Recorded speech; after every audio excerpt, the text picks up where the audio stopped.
Malawi wagwedezeka makamaka tidamva kulengeza kuchokera kwa Taygrin kunena kuti iyeyu wakonzeka kuti aitane katswiri woyimba wa mdziko lija la Nigeria yemwe amadziwika ndi dzina loti Wizkid komanso Awilo Longomba kuti adzachita perform ku show yake yokumbukira kuti iyeyu wakwanitsa zaka 20 ali mu music industry. Izitu zadabwitsa anthu ponena kuti kodi Taygrin chuma choyitanira Wizkid komanso Awilo Longomba wachitenga kuti tonse tikudziwa kuti Wizkid ndi woyimba wamkulu mu Africa muno, kotero kuti kumbuka ameneyu si nkhani ya masewera siphada chifukwa matchaje ake amakhala atali ndipo zimatheka ndithu ameneyu kumatchaja $1 million kuti adzapange performa ku show yanu. Takhani bombo chifukwa mpulogalamu ya lero ndikhale ndikuyeza ndi mkulu wina yemwe tikhale tikugadabula nkhani imeneyi kuti kodi kubwera kwa Wizkid kukutanthauzanji kwathu kuno ku Malawi komanso kukhale ndi impact yotani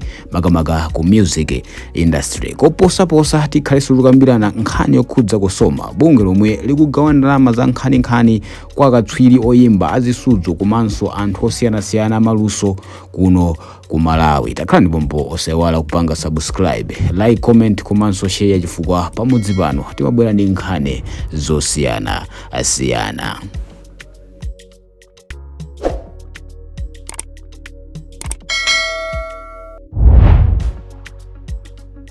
Monga mene ndimanena muja kuti ndikhale ndikucheza ndi mnyamata amene amatsata kwambiri music industry yakuno ku Malawi komanso dziko maiko akunja amene atizungulira. Muli ndine mulutswana imwe uja Wayibezo in the building, koma mu studio muno ndili ndi mulendo amene mukumuona kutsogoloyo. Ase tangozi panga introduce kuti anthu adziwe kodi iweyo ndi ndani kwenikweni.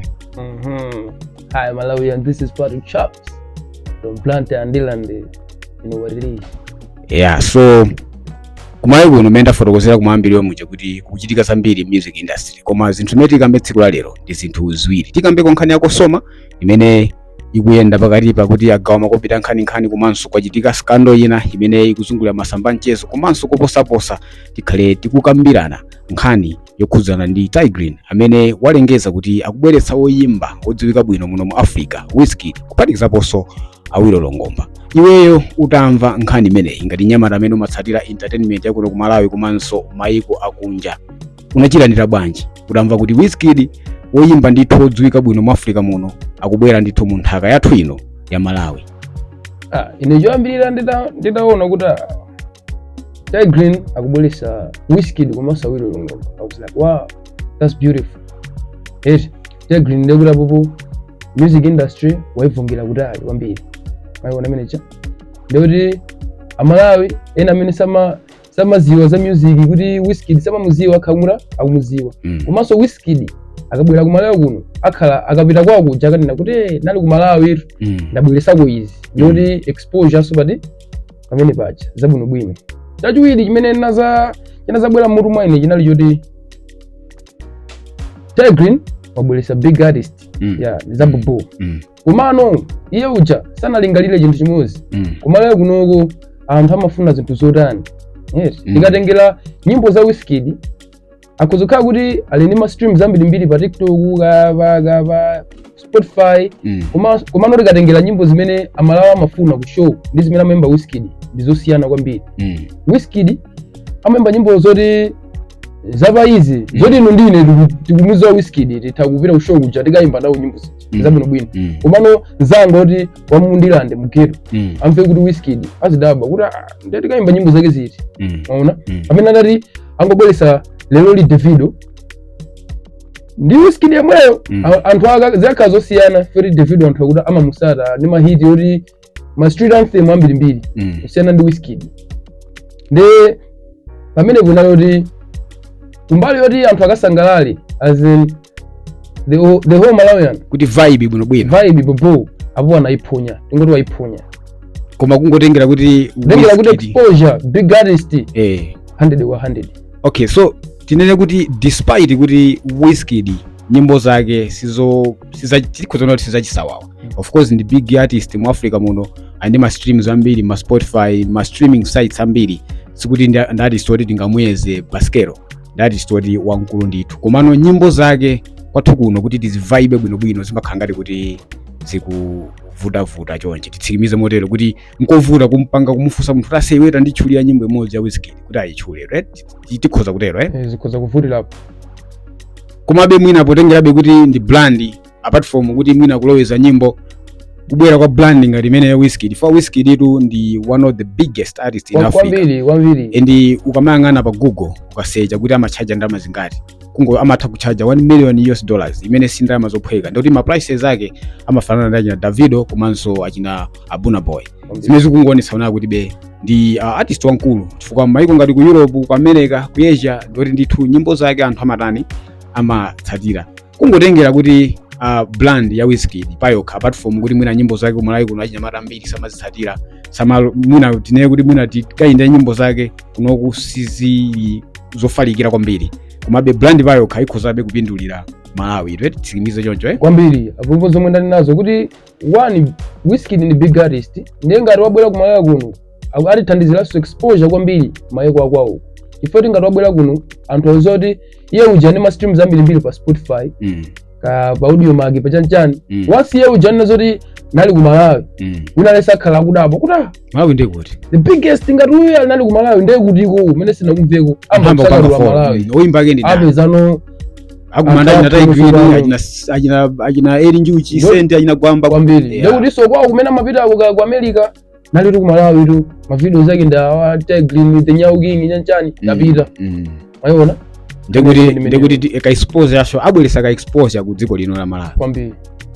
Chabwino, so tibwere segment imene ndiyo khuza kusoma kwambira ndithu zaka zingapo zapitazi yakhala kugawa ndalama kwa oyimba ndithu idayamba zaka zambuyozi anthu amalandira ma 1 million chaka china ima 5 million koma chaka chino yadabwitsa chifukwa yagawa ndalama za nkhani chifukwa khangati amene ali ngati highest ndi eri njuchi ndi nzake kandani ndamwiwala amene walandira pa 23 million Malawi kwacha, zimene anthu adabwana kuti ndalama ndizambirizi. Kusoma ukuona kuti ikuthandiza bwanji music industry ya ku Malawi kuno, kamene tine kuti ungayifotokoza bwanji kusoma kuti zinthu zake kuziyendesa motani.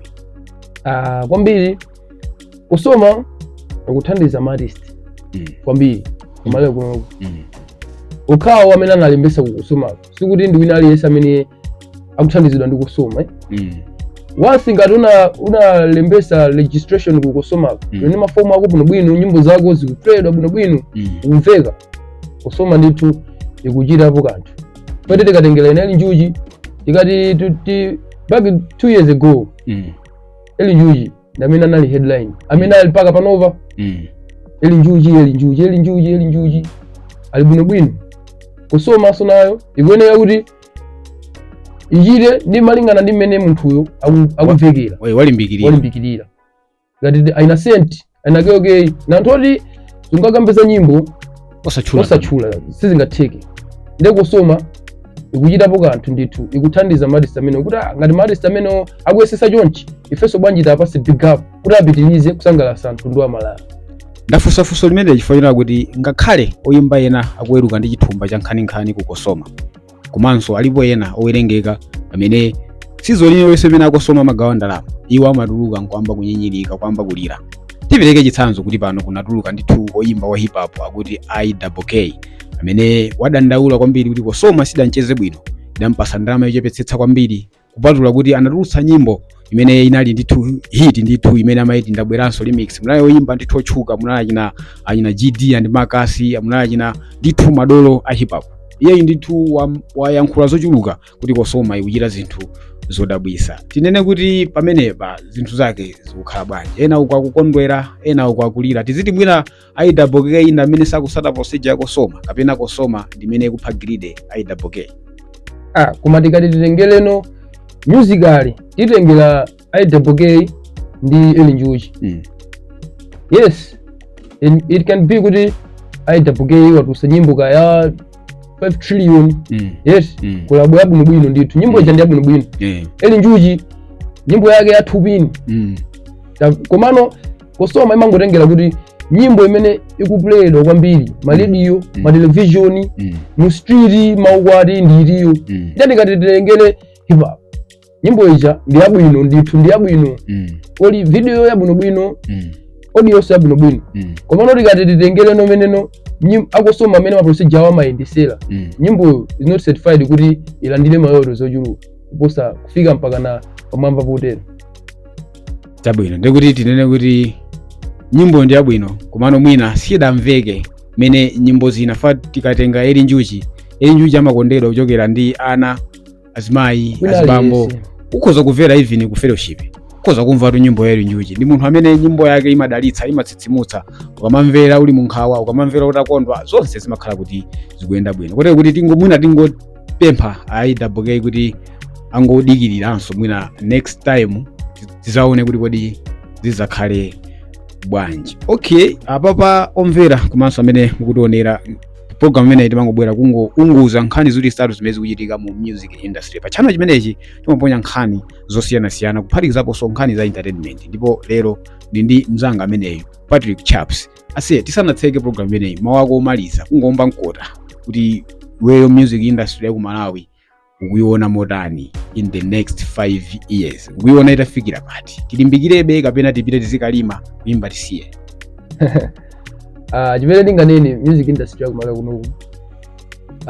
In the next 5 years likhala kuti tili patali kwambiri. Pete tikaona titengele ndi zaka za mbuyozi.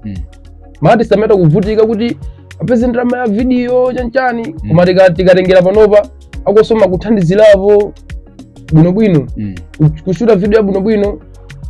Panonso mmene tikuona kuti the Nyawo Gang akubweretsa Wizkid ndi Awilo Longomba zimene zili za mtengo wapatali kwambiri. Ndeti ngati zimene zikuchitika panopa mafika kusogolo tizamva ndithu kuti kunoko kubweratu DJ Khaled kubweratu Chris Brown komanso kutengeranso mmene akosoma akuperekera ndrama 23 million si ndrama yawamba si ndrama sungaitole mbuyo mu zimezi sizingachi komanso panopo tikuona pakati patakhala tikuona ma congratulations oyimba wakutwagula galimoto mbuyo munthu oyimba akale aja kunali kovuta kuti Olivia agule njinga akapasa koma panopo ndithu achichepere kungomenya mahita awiri atatu kungoenda ma show 4 5 umakhala kuti waitani wayiphula. So okay, ineyo ndakunyadira kuti unali pamenepa kuti tigawane zili status za music industry ya kwathu kuno nonse amene mwamvera kuonera ndimakunyadirani timakukondwerana nanu kwa basi mupitirize kuchita zimenezi chifukwa pamudzi pano ndi pachimake pachitime pa nkhani zosiyanasiyana tangopangani subscribe kwa mukatero ndi mukhala kuti mwatipanga big up kutero kuti